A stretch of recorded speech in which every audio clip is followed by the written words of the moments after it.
ஒரு பசுமையான மலை. அதுக்கு கீழ ஒரு முனிவரோட ஆசிரமம் இருக்கு. அந்த முனிவர் ஒரு நாள் எல்லா மாணவர்களையும் கூப்பிட்டு, "இன்னைக்கு உங்களுக்கு பானை செய்ற பயிற்சி இருக்கு. அதுல நீங்க செய்யக்கூடிய ஒவ்வொரு பானைக்கும் நான் வந்து 10 மதிப்பெண் குடுப்பேன். நீங்க செய்யக்கூடிய ஒவ்வொரு பானையும் அழகாவும், நேர்த்தியாவும் இருந்துச்சுன்னா, கூடுதலா 10 மதிப்பெண் கிடைக்கும். இதுல வந்து நீங்க யார் அதிக மதிப்பெண் எடுக்கிறீங்க பார்க்கலாம்." அப்படின்னு சொல்லி ஒரு போட்டி வைக்கிறாரு. மாணவர்கள் 2 குழுவா பிரிஞ்சுட்டு ஒரு பானை செஞ்சாலும், அத மிகவும் நேர்த்தியா, அழகா செஞ்சோம்னா, நமக்கு 20 மதிப்பெண் கிடைக்கும் அப்படின்னு நெனைக்கிற மாணவர்கள்லாம் ஒரு பக்கமும், நமக்கு வந்து ஒவ்வொரு பானையா அதிக பானைகள் செஞ்சு, நம்ம அதுல வந்து மதிப்பெண் அதிகமா எடுக்கலாம்னு நெனைக்கிற மாணவர்கள் ஒரு பக்கமும் சேர்ந்து பானை செய்ய ஆரம்பிக்கிறாங்க.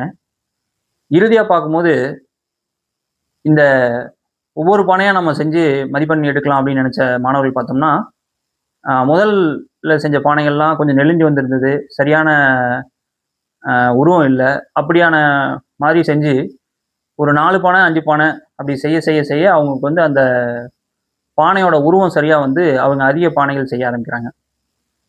இன்னொரு பக்கம் பார்த்தோம்னா, ஒரு பானை செஞ்சாலும் அத வந்து சரியா பெர்ஃபெக்ஷனா செய்யணும் அப்படின்னு முயற்சி பண்ண மாணவர்கள், அவங்களும் பானை செஞ்சிருந்தாங்க. ஆனா இந்த மாணவர்களோட குறைவான அளவுல தான் செஞ்சிருந்தாங்க.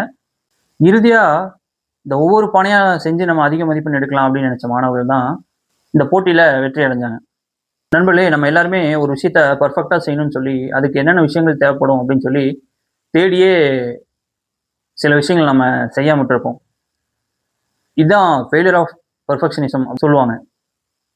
இப்போ ஒரு விஷயத்த நம்ம பெர்ஃபெக்ட்டா செய்யணும் அப்படிங்கிறது வந்து சரியானது தான். ஆனா அது வந்து நம்ம முதல் முயற்சியிலேயே அடைய முடியுமா அப்படின்னு கேட்டா, கண்டிப்பா முடியாது. பெர்ஃபெக்ஷனிசம் அப்படிங்கிறதுனால, நம்ம விஷயங்கள தள்ளி போட்டு, அத செய்ய முடியாம போறத தவிர்க்கிறதுக்கு சில சின்ன சின்ன விஷயங்கள நம்ம கடைபிடிச்சா போதும். அதுலருந்து நம்ம மீண்டு வந்துடலாம். பெர்ஃபெக்ஷனிசம்ல 70% ரூல்னு ஒண்ணு இருக்கு. நம்ம ஒரு விஷயத்த செய்யணும்னு திட்டமிட்டோம்னா, அத நம்மளால 70% செஞ்சிட முடியும் அப்படின்ற நம்பிக்கை இருந்ததுன்னா, அந்த விஷயத்த நம்ம செய்ய தொடங்கிடணும். மீதி அந்த 30% நம்ம அந்த விஷயத்த செய்யும்போது, நம்ம இயன்ற வரை அத வந்து ஃபுல்ஃபில் பண்ணிற முடியும். அந்த விஷயத்த செய்யும்போது சரியான முறையில நடக்கலைன்னா, உங்கள நீங்களே எக்காரணத்த கொண்டும் வெறுத்துறக்கூடாது. அதேபோல நம்மளோட தொடர் செயல்பாடுகள் கண்டிப்பா ஒரு நாள் நமக்கு வெற்றிய குடுக்கும் அப்படிங்கிறதிலயும் நம்ம உறுதியா இருக்கணும்.